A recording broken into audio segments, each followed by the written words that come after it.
Ternyata Jokowi itu nggak punya power, impoten, ya.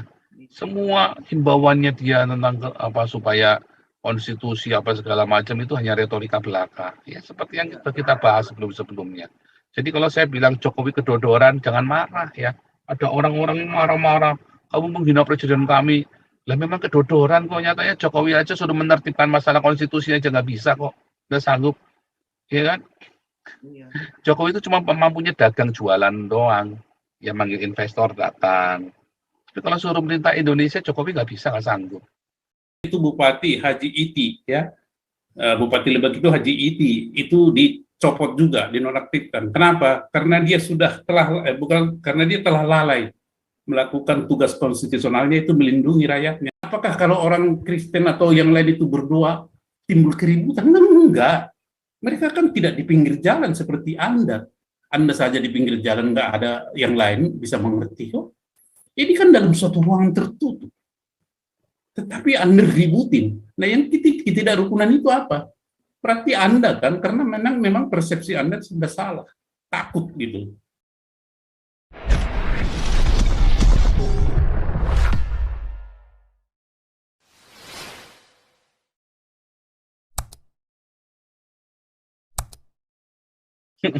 Itu namanya framing.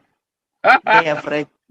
Itu namanya framing ya kan. Padahal kan bukan kali ini adanya kayak itu youtuber itu kan sering nggak lagi bahas apa, pasang fotonya saya. Zaman pertama kali saya viral kan. Oke, judulnya apa? Nggak ada, padahal saya nggak ada di situ, tapi selalu kasih fotonya saya, pasti langsung laku. Iya, itu dia. Kan begitu kan? Ya, menjual apa tuh? Ya itu tadi kita balik lagi. Ini membuktikan ya. Ini ya yang digambar nih, baru saya kasih nih ya. Jokowi itu nggak didengar, ya. Itu Jokowi ini nggak didengar. Ternyata Jokowi itu nggak punya power, impoten, ya. Semua himbauannya dia tentang supaya konstitusi apa segala macam itu hanya retorika belaka. Ya seperti yang kita bahas sebelum-sebelumnya. Jadi kalau saya bilang Jokowi kedodoran, jangan marah ya. Ada orang-orang yang marah-marah, kamu menghina presiden kami. Lah memang kedodoran kok, nyatanya Jokowi aja sudah menertibkan masalah konstitusi aja nggak bisa kok, nggak sanggup, ya kan? Jokowi itu cuma mampunya dagang jualan doang, ya manggil investor datang. Tapi kalau suruh perintah Indonesia, Jokowi nggak bisa, nggak sanggup. Memerintah Indonesia jangan manggil investor, beda. Kalau saya manggil investor, jangankan selevel Jokowi, sekelas saya saja suruh investor datang ke Indonesia, saya suruh manggil bisa, jualan. Manggil investor tuh gampang, saudara. Ya. Yang penting ada yang dijual. Nggak ada yang dijual, ya jual diri, kita gitu saja kan. Nah, itu kan masalahnya.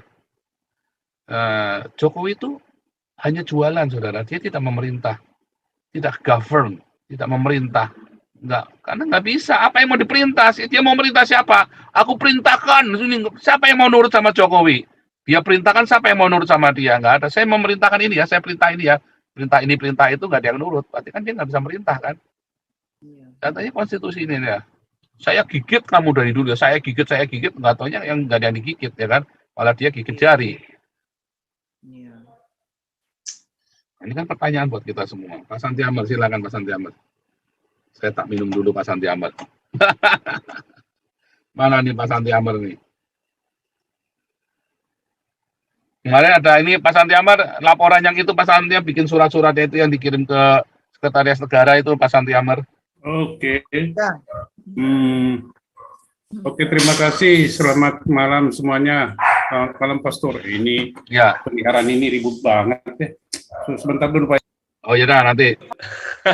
Ini supaya ini mungkin hari ini nggak terlalu ini yang banyak yang ya. Terima kasih Pastor Paul.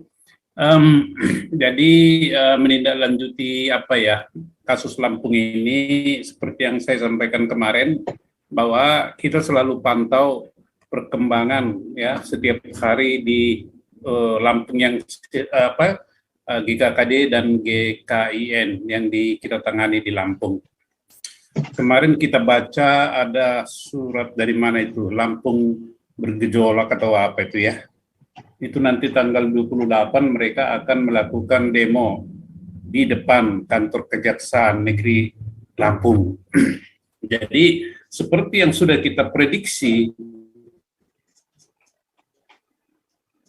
di awal-awalnya dan sudah saya sampaikan, maka ini belum apa-apa ini, ya. Berarti mereka tadinya dari tokoh masyarakat di sana menyampaikan atau mengirimkan surat permohonan kepada Kapolda supaya di SP3-kan itu, ya, Wawan Kurniawan. Ternyata jalan terus. Dan itu Polda Lampung firm, ya, percaya diri untuk selain mentersangkakan juga langsung tahan. Sangat firm mereka. Karena informasi yang kita dengar, mengapa mereka begitu firm melakukan itu dan percaya diri? Pertama, ada konsultasi, ya, aparat Polda Lampung itu dengan pakar, ahli, ya, ahli bagaimana ini. Jadi mereka meyakinkan diri mereka dengan melakukan konsultasi atau tukar pendapat dengan seorang ahli, ya, di Jakarta. Itu informasi yang kita dengar. Nah, sekarang di Polda kelihatannya kan Polda tegas. Mungkin sudah negosiasi begini, Polda sudah tegas. Dan itu tidak bisa lagi dirubah hasil penyidikannya atau gelar perkaranya sehingga akhirnya dia ditahan. Nah, kita sedang cek tadi apakah sudah P21 final atau tidak. Tetapi dari selebaran kemarin itu yang kita baca, mereka akan mengadakan demo, ya, di depan kantor kejaksaan negeri. Ini apa maksudnya? Itu kan untuk memberi tekanan kepada JPU nanti, ya. Nah, JPU. Nah, sesudah itu nanti apa lagi? Di pengadilan. Apa tujuannya? Supaya tuntutan terhadap si Wawan ini kalau boleh dibebaskan, kan gitu, walaupun 3 pasal dipersangkakan kepada dia. Nah, ini nanti suatu bukan tontonan yang menarik, ya. Kita akan melihat nanti, biarlah mereka membuka dirinya sendiri siapa sebenarnya oknum atau aparat atau sekelompok atau mungkin pejabat tinggi negara yang selama ini berada di belakang, ya, pembubaran paksa ibadah dan penutupan rumah ibadah. Kita akan lihat nanti, Tuhan akan membukakan itu. Jadi kita tidak sombong. Seperti laporan saya kepada teman-teman juga termasuk Pastor Paul, tertulis kayak kita bikin laporannya itu pada tanggal 18, ya. 18, ya. Saya bikin laporan itu pengurus, tertulis. Dan kita sudah ANEF, namanya analisa, evaluasi, dan tindak lanjut. Nah, tindak lanjut itu apa? Untuk satu, sebelum itu Pak, ini kan belum seberapa saya bilang, maka kita ingatkan teman-teman di GKKD tetap komit dan teguh kepada pendirian dan sikap yang telah mereka sampaikan di awal, bahwa mereka akan berpegang teguh kepada kebenaran dan keberanian. Dan kita juga sepakat supaya nanti dari Lampung ini muncul suatu formula atau rumusan bagaimana menghadapi para pembubar paksa atau penista agama, ya, bukan hanya Kristen, yang lain juga. Jadi kita harapkan role model ini dari Lampung, dan ini juga kita sampaikan kepada Polda. Kita bersepakat itu. Tetapi satu hal kita bilang, GKKD ini belum seberapa loh, ya. Nanti mungkin Anda sekelompok akan mengintimidasi Anda pribadi atau apa, nggak usah takut, ya, pasti itu nanti suatu saat. Jadi itulah rangkaian yang mereka lakukan, Pak. Satu, perjanjian kesepakatan rekonsiliasi tidak mempan. Mengirim oleh tokoh masyarakat, mengirim surat kepada Kapolda tidak mempan. Yang ketiga, demo di depan Kejari, itu kita lihat dulu nanti. Nah, sampai nanti di pengadilan akan kita lihat akan demo. Tetapi sebelum itu nanti terjadi akan ada tawaran-tawaran dari mereka itu transaksional, yaitu untuk melakukan restoratif justice. Dan itu adalah konstitusional. Boleh restoratif justice itu atau berdamai, baik out of the court maupun in the court. Lah, kalau out of the court artinya sebelum sampai ke pengadilan. In the court, sesudah sampai di pengadilan, pasti nanti ditawarkan restoratif justice. Nah, ini sesuatu yang menarik untuk kita amati. Tetapi kita sudah pesankan kepada teman-teman di sana, apapun tawaran dari mereka, tolak dengan tutur kata yang baik, dengan santun. Mau restoratif justice atau apa, tolak. Biarlah proses hukum itu berjalan sesuai yang dilakukan oleh Polda Metro Bandar Lampung dan Polda Lampung. Ya, kita hargai upaya mereka ini, bahwa mereka ini adalah penegak hukum yang terbetik dan terdorong nuraninya untuk menegakkan hukum, tidak melihat ini si A, si B, si C.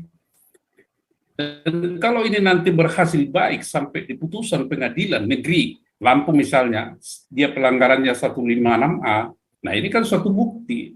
Nah, kita juga berharap Polda Lampung ini merupakan suatu percontohan, ya, memunculkan trust daripada masyarakat kepada Polri di tengah-tengah keterpurukan atau ketidakpercayaan masyarakat kepada Polri, mulai dari kasus Sambo dan siapa ini, Teddy Minahasa ini, dan yang lain-lain. Nah, jadi ini bapak-bapak yang kita lihat. Nah, di dalam ANEF itu dan tindak lanjut itu saya sampaikan kepada pengurus dan kepada Pastor Poljang, kita akan melakukan pengamanan dari dua sisi. Dari sisi satu, hukum silakan itu lawyer kita. Sisi lain adalah ini, kita berkirim surat ya kepada Presiden, kepada Menko Polhukam, kepada Kemendagri, kepada Kemenak, dan kepada Ketua MPR dan Ketua DPR Republik Indonesia. Nah, tadi seharian itu saya sudah sampaikan kepada instansi lembaga tinggi negara tersebut. Cuma kalau di Sekretariat Negara udah nggak bisa lagi seperti yang dulu langsung ke Setnek. Jadi ada di situ box dibikin, dimasukkan di situ. Saya bilang mana tanda terima, nggak berani, kalau nggak berani gimana? Udah foto aja foto. Tetapi yang lain-lain itu ada terimanya, saya sudah sampaikan itu ke Pastor Paul dan yang lain-lain. Ya. Nah, jadi apa tujuan kita berkirim surat itu? Dan apa intinya? Inti pertama atau isi pertama daripada surat itu adalah pasal 1, meminta pemerintah dan lembaga tinggi negara terkait supaya melakukan tindakan tegas atas proses hukum Wawan Kurniawan. Dikawal. Ya, dikawal siapapun yang intervensi itu supaya dicegah. Mau RI 2 atau siapapun dicegah. Ya. Nah, yang kedua adalah meminta SKB atau PBM 2 menteri itu dicabut. Nah, tentu kita tidak hanya menyatakan cabut, karena itu bertentangan dengan penetapan Presiden nomor 1 1965. Itu kan saya sudah kirim tadi malam itu. Sebenarnya dengan memakai penetapan Presiden nomor 1 1965 itu sudah cukup. Tetapi dilahirkan lagi di situ PBM 2 menteri. Kita usulkan itu dicabut.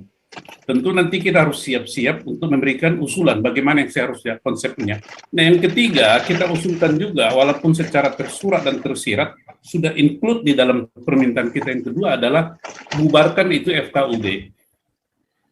Ganti itu FKUB dengan MAHBI. MAHBI adalah mediator hubungan antar umat beragama. Mediator. Jadi sifatnya preventif dan dia independen, tidak ada itu berpihak ke si A ke si B. Kalau FKUB ini kan utusannya tergantung daripada besar tidaknya jumlah daripada penganut agama. Ini adalah istilah penerapan istilah mayoritas minoritas, itu tidak fair. Bagaimana mungkin selalu akan kalah suara? Akan kalah suara karena mereka dari jumlah kan banyak. Nah, itu akal-akalannya di situ. Jadi kita usulkan itu dicabut, diganti dengan MHB, mediator hubung antar umat beragama. Jadi para mediator nanti yang duduk di situ, yang tidak punya kepentingan apa-apa selain untuk mendamaikan. Nah, yang keempat kita minta adalah supaya Wawan Kurniawan itu dicopot dari RT, jabatannya dipecat. Karena dia sudah melakukan suatu tugas yang di luar kewenangannya, bukan kewenangan dia itu. Nah, yang kelima adalah kita minta memohon supaya itu Bupati Haji Iti, ya, Bupati Lebak itu Haji Iti itu dicopot juga, dinonaktifkan. Kenapa? Karena dia karena dia telah lalai melakukan tugas konstitusionalnya, itu melindungi rakyatnya. Kita usulkan itu dicopot itu. Ya, itu kan kader Nasdem itu. Kader Nasdem kalau nggak salah. Nah, yang selanjutnya adalah kita mohon diberi waktu untuk audiensi dengan Bapak Presiden atau siapapun nanti atau Menteri. Apa tujuan audiensi? Disitulah nanti kita paparkan bagaimana pandangan kita terhadap pelaksanaan daripada ibadah ini. ya, juga nanti masukan ataupun usulan tertulis. Tetapi ini belum berhenti di situ, Pak. Itu kan baru di lingkup daripada Kementerian, Menteri Agama, Menteri Dalam Negeri. Kapolri kita beri tembusan surat, cuma saya tadi belum sempat antar. Nah, kita juga akan melakukan atau mengirim surat lagi 2. Ya, pertama adalah kepada Kejaksaan Agung. Kenapa Kejaksaan Agung? Supaya dia memberi petunjuk kepada Kejaksaan Negeri di Lampung jangan terpengaruh oleh intimidasi atau permintaan daripada sekelompok orang tersebut. Dia harus firm juga, Jaksa Agung itu ya, Kejaksaan itu harus firm. Ini kita ingatkan itu nanti melalui Kejaksaan Agung, maka hari Senin kita akan berkirim surat dan langsung mengantar ke kantor Kejaksaan Agung. Nah, yang kedua adalah masalah pengadilan. Pengadilan juga ini harus independen, maka kita akan bersurat kepada Mahkamah Agung Republik Indonesia supaya memantau nanti ini peradilan daripada si Wawan Kurniawan. Itulah secara maksimal yang bisa kita lakukan secara konstitusional. Tetapi bisa saja nanti di tengah jalan ada inspirasi daripada teman-teman bagaimana menghadapi gelombang tekanan-tekanan yang mereka lakukan. Saya berharap dengan gelombang tekanan-tekanan yang mereka lakukan itu, ya, akan terlihat, ya, akan muncul ke permukaan siapa sebenarnya biang kerok daripada penutupan rumah ibadah atau pelarangan ibadah di Indonesia ini. Bukan hanya Kristen, Ahmadiyah juga kita lihat banyak kejadiannya itu. Ya, kalau saya tadi kirim kepada Pastor Paul statistik daripada pelarangan dan penutupan rumah ibadah mulai tahun 2009 sampai 2018 itu gereja itu yang paling banyak disusul dipelihara. Jadi ini yang saya sampaikan perkembangan terkini tentang penanganan GKK di Lampung, ya. Nah, jadi saya agak panjang dulu menceritakan. Yang kedua adalah tadi kita mendapat kunjungan dari salah seorang pemerhati dan pecinta N26 dari Amerika. Memang ini orang jarang, ya, tapi selalu dia mengikuti. Dia bilang saya cinta Galarua, maka inilah satu-satunya diaspora yang tinggal di Amerika, dia di California, datang menemui kita tadi. Lama kita berbincang-bincang itu ya dengan kawan ini, ya. Dan dia mendukung total dan sangat tertarik kepada perjuangan Galarua karena dia bilang bahwa saya darah saya merah putih. Saya malah lebih suka di Indonesia makan jengkol dan pete dan lain sebagainya katanya. Dan kita sangat senang, sangat welcome akan dukungan moralnya, ya. Kalau soal material dia nggak janji apa-apa, tapi kehadiran beliau itu khusus dari Amerika datang untuk ketemu kita di Galarua itu, waduh luar biasa. Saya angkat topi. Terima kasih Pak Yosua namanya. Terima kasih Pak Yosua kalau kebetulan ada di sini. Luar biasa. Tuhan memberkati Pak Yosua, ya, panjang umur. Ya, kita bercanda makan luar biasa ini orang, ya. Orangnya juga humoris. Luar biasa dan backgroundnya tuh latar belakangnya. Waduh, nggak cerita deh. Saya nggak sopan kalau menceritakan, tetapi dia bilang saya anak domba yang hilang yang ditangkap oleh Tuhan Yesus. Dan mindset kita berempat pengurus lah, ya. Saya, Bu Linda, Liso sama itu koordinator ini reaksi cepat. Kita hitung mundur hidup kita ini, hitung mundur. Waktu tinggal sedikit, Jo. Jadi mari berbuat sesuatu. Nah, itu yang kedua. Nah, yang ketiga adalah masalah apa lagi yang ketiga ya? Itu yang pertama, kedua, ketiga. Nah, masalah ini Pak, yang dibicarakan oleh Pastor Paul. Ini masalah mindset. Jadi memang Pastor sama teman-teman yang lainnya, ini sangat berbahaya. Sangat apa yang berbahaya itu? Kenapa mereka ini selalu menaruh prasangka buruk terhadap khususnya Kristen? Ayak naon gitu. Ada apa? Jadi tadi Pastor itu sudah menggambarkan itu persepsi. Ya, bagus sekali itu. Kalau memang persepsinya selalu negatif, memang akan bersikap negatif, perilakunya akan negatif. Nah, persepsi itu kan apa itu? Bagaimana dia memahami panca inderanya, menggunakan panca inderanya memahami sesuatu yang dia lihat itu. Nah, kalau panca inderanya ini tidak beres, yang mana panca indera ini dikendalikan oleh mindset, pola pikir. Nah, kalau pola pikirnya sudah nggak beres, maka apapun selalu dia melihat itu negatif. Istilahnya memakai kacamata kuda. Nah, kenapa pola pikirnya begitu? Ya, ajaran yang ditanamkan kepada mereka itu sejak awal. Jadi kalau kawan-kawan kita ini tidak berubah mindsetnya, sudahlah, ya, akan begitu terus. Nah, sekarang kenapa mindset mereka itu begitu, ya? Karena tidak ada di antara mereka itu diskusi, tidak ada dialektika, tidak boleh ada bertanya ini itu, tidak boleh. Pokoknya telan aja gitu, apalagi pakai bahasa dari sono kan. Udah seperti mereka itu wakil, dan mereka menamakan dirinya, melabeli dirinya itu adalah khalifah. Khalifah, apa itu artinya khalifah? Wakil Tuhan. Jadi dia mengangkat dirinya sendiri, kami ini adalah khalifah, habaib. Ini berbahaya. Ya, jadi teman-teman kita ini janganlah Anda menganggap diri Anda itu wakil Tuhan. Kalau Anda menganggap diri wakil Tuhan itu seolah-olah berhak menghukum, ya berhak menafsirkan perintah daripada Tuhan itu. Nah, pertanyaannya adalah Tuhan yang Anda wakili itu siapa? Ya, kalau Pastor Paul tadi kan udah bilang, bukan Tuhan itu, setan katanya kan. Saya mengutip perkataan beliau aja ya. Nah, jadi dari ajaran-ajaran yang masuk ke pikiran dan hati membentuk pola pikir. Pola pikir ini menyetel atau mengendalikan panca indera yang sudah di-setel ini akan menghasilkan persepsi yang tidak betul. Nah, ini yang berbahaya di Indonesia ini. Oleh karena itu, bagaimana ini? Pemerintah harus berani dan pihak yang terkait harus berani. Tahun 2024, seluruh guru, dosen atau siapapun itu harus di-assessment lagi tuh. Kalau memakai istilah Orde Baru itu dilitsus. Ini yang berbahaya. Kalau para pendidik ini otaknya sudah nggak beres, hatinya sudah nggak beres, maka generasi berikutnya akan rusak.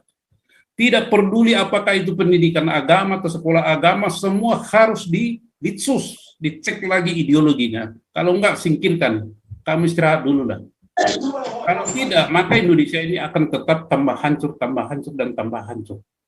Nah, ini yang tadi masalah persepsi. Nah, kenapa? Ya, ini terkait juga, ya Pak ya, terkait juga kembali lagi ke pembahasan yang pertama. Mengapa Anda selalu membubarkan, paksa ibadah atau melarang? Mengganggu. Kalau SKB atau PBM itu kan mengatakan harus ada izin. Oke. Izin dalam konteks apa? Kerukunan kan? Maka kita bertanya. Yang menimbulkan ketidakrukunan itu siapa? Apakah kalau orang Kristen atau yang lain itu berdoa timbul keributan? Enggak. Mereka kan tidak di pinggir jalan seperti Anda. Anda saja di pinggir jalan, nggak ada yang lain bisa mengerti kok. Ini kan dalam suatu ruangan tertutup. Tetapi Anda ributin. Nah, yang ketidakrukunan itu apa? Berarti Anda kan, karena memang persepsi Anda sudah salah. Takut gitu. Mendengarkan puji-pujian Anda sudah gemetar. Mungkin terkencing-kencing gitu kan. Repot itu. Ini ada masalah persepsi tadi. Jadi atas dasar itulah sebenarnya kita gugat itu PBM, karena PBM ini justru menimbulkan ketidakrukunan. Udah, hapus saja itu. Ya, hapus saja. Kita itu berbangsa enggak? Oke, berbangsa. Nah, kalau berbangsa itu artinya apa? Kalau sudah berbangsa, membangsa dulu baru berbangsa.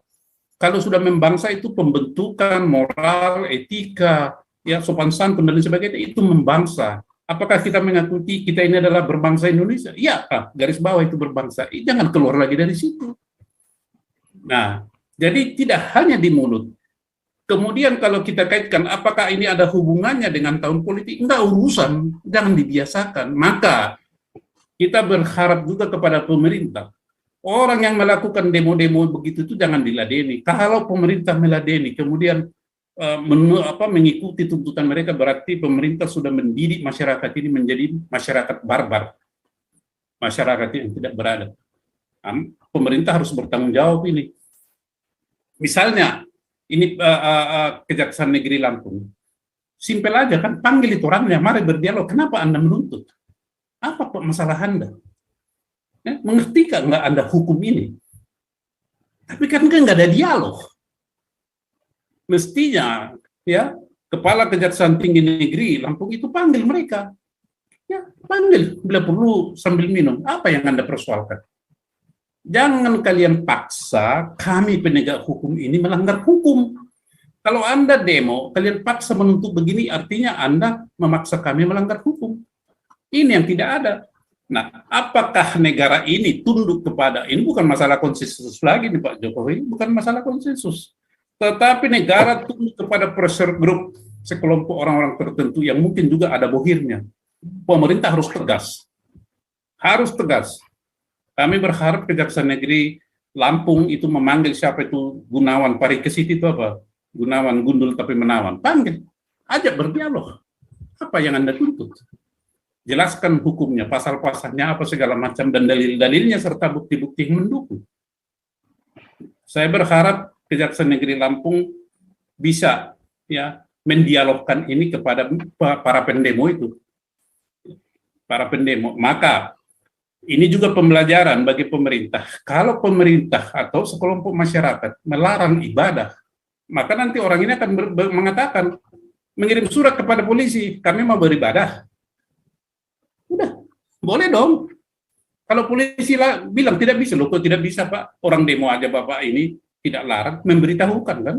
Kami mau berdemo kepada Tuhan kami. Nah ini para pendeta, pengerja yang ada di Indonesia ini gunakan itu Pak, hak Anda itu. Orang berdemo aja boleh, masa memuji beribadah nggak boleh. Dan saya sudah kirimkan itu clue atau strategi bagaimana untuk melawan para pembubar paksa atau penista agama ini. Ya, saya sudah kirimkan kemarin, boleh disebarkan lah. Jadi itu aja dari saya, Pastor Paul. Senin kita akan tetap bergerak, dan itu nanti tentu surat akan kita tembuskan ke Kejari di Lampung dan di Pengadilan Negeri Lampung. Ya surat yang dari Kejaksaan Agung sama yang ke Mahkamah Agung Republik Indonesia.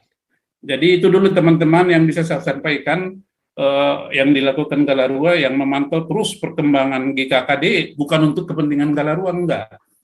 Supaya ini menjadi role model yang bisa dipakai oleh seluruh stakeholder di negara ini untuk melawan para pengganggu ini. Dan pemerintah harus firm, sama seperti Polda. Jadi salut Polda Lampung kepada Polda Lampung, seluruh anggota kepolisian Polda Lampung dan Polda Metro Bandar Lampung. Sukses, yakin Bapak-Bapak, Anda sudah bekerja baik dan benar, jangan takut, Anda adalah Bayangkara yang sebenarnya. Di tengah-tengah daripada merosotnya kepercayaan masyarakat kepada Polri, karena 2 kasus besar yang sedang melanda Polri. Selamat berkarya, maju terus, pantang mundur, sukses. Terima kasih, Pastor Paul. Ya, luar biasa.